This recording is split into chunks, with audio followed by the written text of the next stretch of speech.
Oh yes, indeed, we're doing this one. That's right, welcome back. This is actually a runner-up. It was in, I think, last month or the months before, I lose track, of a vote over at Patreon, and it came second or third, I think. So all these people very much wanted this one. So there you go. If you don't know what Patreon is, click the link below and check it out. It's all good stuff and helps support the channel. Now, in terms of tones, I think he used a Big Muff. So if you've got something Big Muffy, then use that. These are the tones I'm going for. This is the Hungry Beaver by Soundlad Liverpool. Just love this pedal, man. And it can nail this tone and the solo tone quite easily. Let's dive in for a closer look, shall we? Now, a quick note on tuning. We are in Alice in Chains tuning for this one. So it's basically everything down half a step and drop D. So that's what you need to do if you want to play along to the records. And why wouldn't you? Right, so the intro is played like this.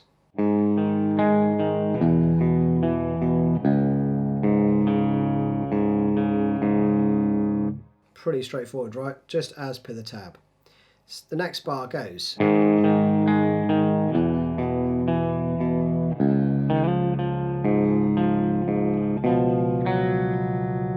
I think that's exactly how he plays it on the intro, I think. So altogether you have.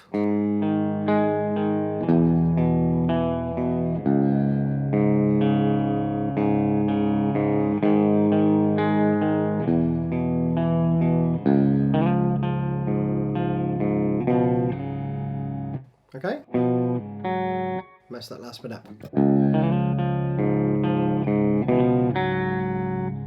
Alright, this is what I would do. I'd do that for the intro, and then for the first part, this.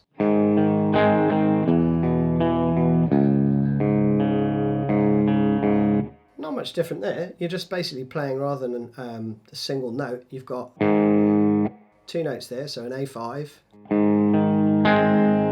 and you're just playing a bit more of that A chord. Okay?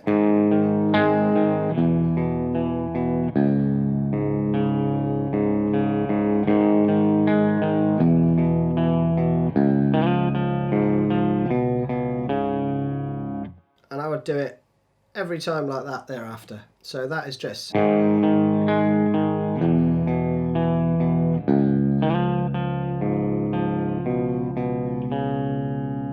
And if you use your third finger, which I kept forgetting to do the grace note slide from the second fret to the fourth, you can use your second finger to get that C note in.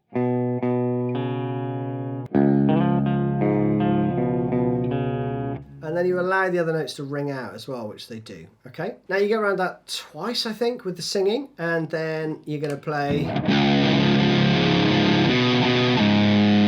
You're going to play that before you go into the chorus. So the last verse, basically, the last bar, click on the distortion and then play.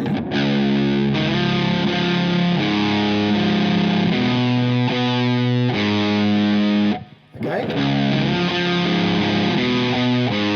Again, super easy, and you've got the tab there, so I'm not going to call out all the notes.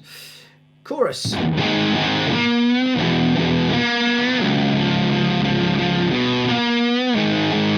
around again, right? That's simple as well. It's just the A chord twice, bend the fourth fret on the G string up half a step.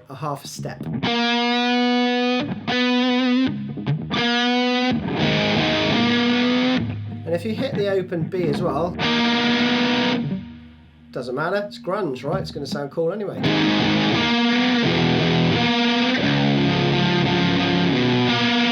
So put the extra B note in if you want, or not, up to you. And you're going to go around that a few times.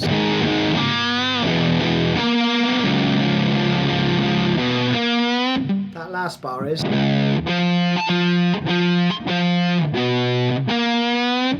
Okay, and again.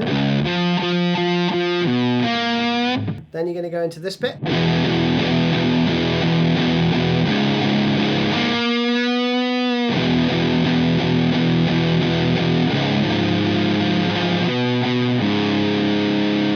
And then back into the clean part, okay?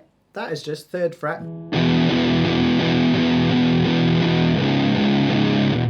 3 on the open. And then another bend. And you just let that ring out. And then the second time round is just.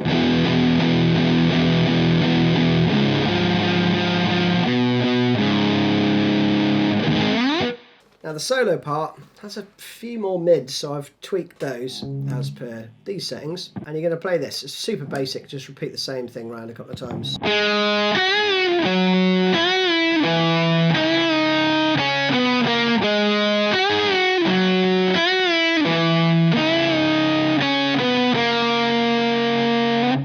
And that's it. Simple, right? So 7th fret on the D string, 8th fret on the B. And basically, I don't know if he actually plays it or if it's just, you know, just him moving around to get to the next chord, right? You know what I mean? It could be just a lazy slide that I'm hearing there, but up to you. You can put it in if you want. Or you can just do it simple like that, right? 7, bend up fully and release.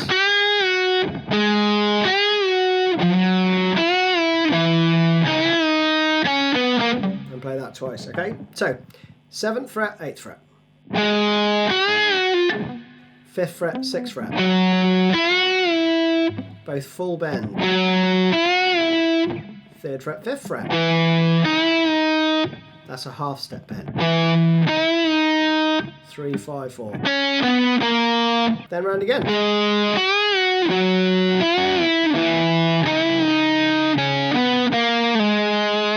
And then the only other bit is the last part, which is just the...